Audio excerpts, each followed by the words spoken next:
Have you ever felt that knot in your stomach, the racing heart, the shaky hands anytime you get up to speak in front of a group? Well, you're not alone because that's the fear of public speaking, and we're going to dive into that today and how to shift your perception around it to totally overcome it. Now, I can speak with confidence on this because I used to be deathly afraid of public speaking. I remember being in high school, just reading from a book.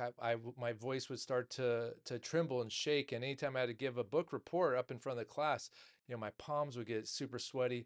I'd feel that pit in my stomach, and it was really, really hard. Now, since then I've given hundreds and hundreds of presentations. I've spoken in front of groups of, obviously, 10, 20, 30 to hundreds. And I can tell you without a doubt that I absolutely love it now because I was able to shift something really, really important. So let's break this thing down because really it comes down to just shifting your perceptions around what's happening.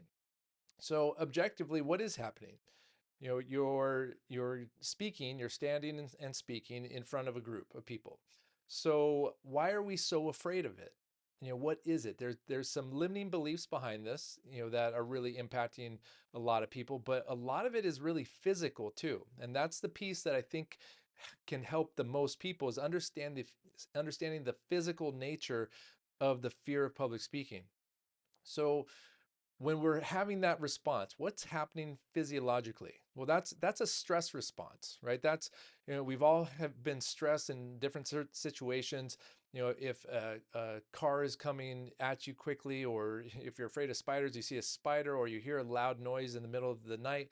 That stress response, that startle response, is very positive when there's a real danger, right? Your heart starts pounding, um, the blood starts going to the big muscles so you can run or fight, right? But it does other things. It gets your lungs start to try to get more oxygen, so you start breathing rapidly.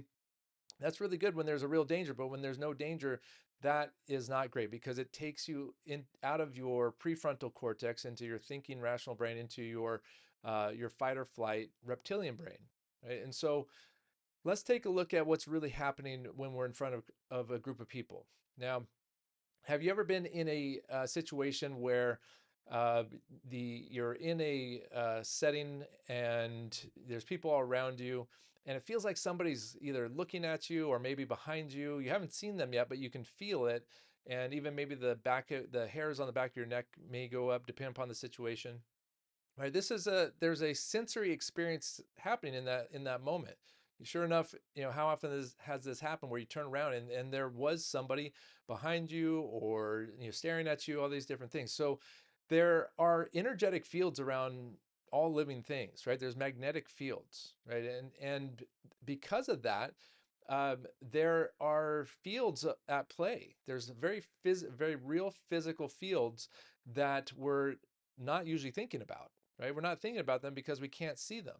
But the reality is, when you have all these people's attention on you, you're feeling this attention. There's a physical component to this.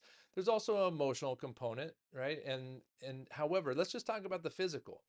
Now, it's important now, and I was helped years ago by someone who helped me reframe this entire experience.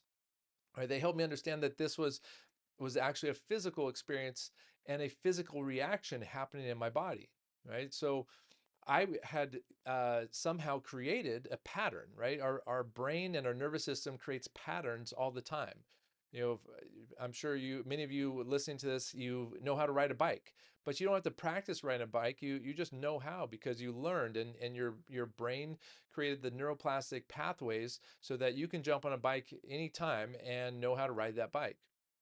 Right? And so our brain does the same when we are subjected to different experiences. And if we had an experience growing up where either once, if it was big enough, or repetitively, when you're in front of people, if you were not supported in a way that really nurtured you in those types of environments, where those environments seem scary, or you witnessed a parent or a teacher or someone else who also didn't feel comfortable in those types of environments, and you picked up on that. Well, you're picking up on, okay, in these environments I should feel this way, right? And your nervous system gets primed to repeat that anytime you get into that experience. Now, let's talk about the physical, energetic part of that attention on you.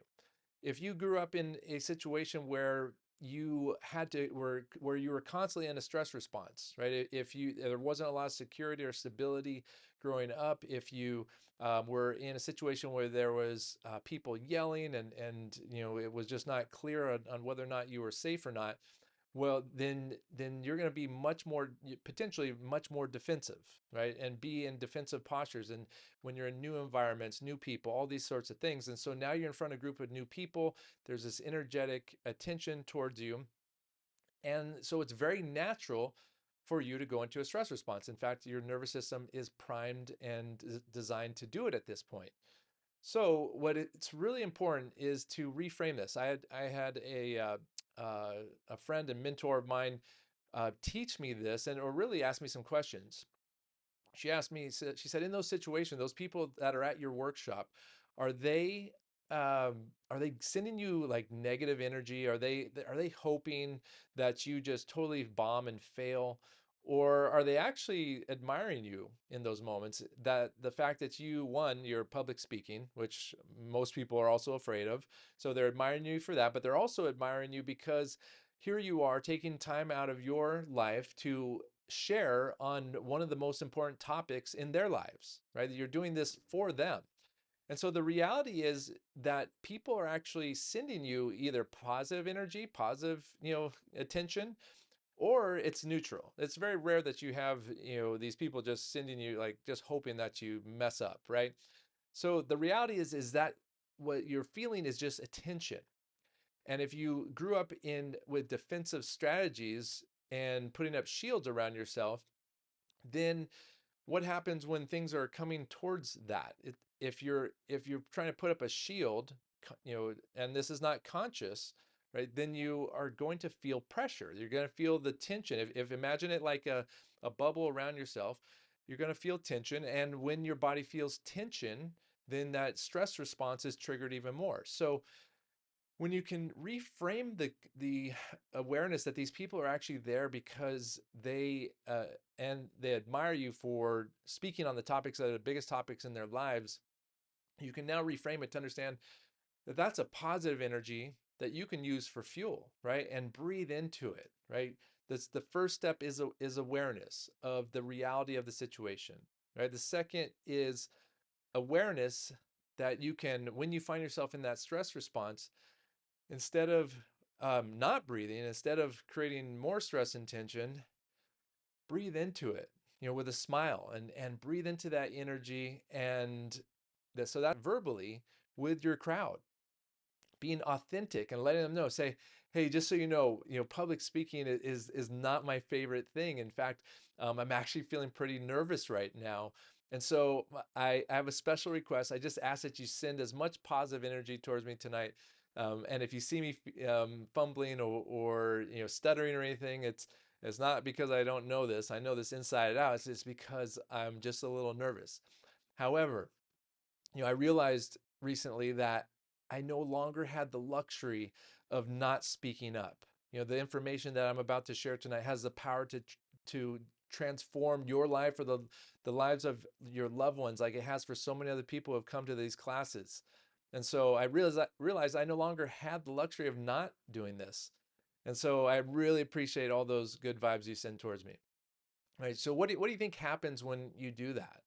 People, when you do that, they're going to support you even more. And now because you're authentic and you're vulnerable, they're going to connect with you even more. You've just increased rapport and trust, credibility with them, in just by saying those things. So often we try to hide it, right? We try to pretend. And when you try to hide and pretend, that will absolutely be detected, right? But the sad thing is they don't know what you're trying to hide or pretend about. And so that will decrease your credibility. That will decrease your rapport. But when you tell them that you're feeling this way, that will be highly transformational for you and for the audience because it's very, very healing for yourself and they will want to support you even more. Right? So those are a couple tips. Now, one further piece of this is practice. right? And so one of the tips I recommend is go out into busy environments. Go to the mall, go to a farmer's market, go to different places where there's lots of people, lots of energy, you're moving about, and stand in a place where people will see you, right? You don't have to speak or do anything like that, but just stand in a place where people will see you, where you're a little bit, not massively in the way, right? Don't stand just in the middle where people have to go all around you, but stand in an area and just kind of breathe into that energy that you feel all around you. And because the idea is you want people actually looking at you, okay, and just stand there and be okay, and practice this muscle, because the more you practice that and breathe into it, you will retrain your brain and to process those events way different. And the next time you speak, you're going to be an absolute rock star at it. All right, take care, and we'll talk soon. Bye.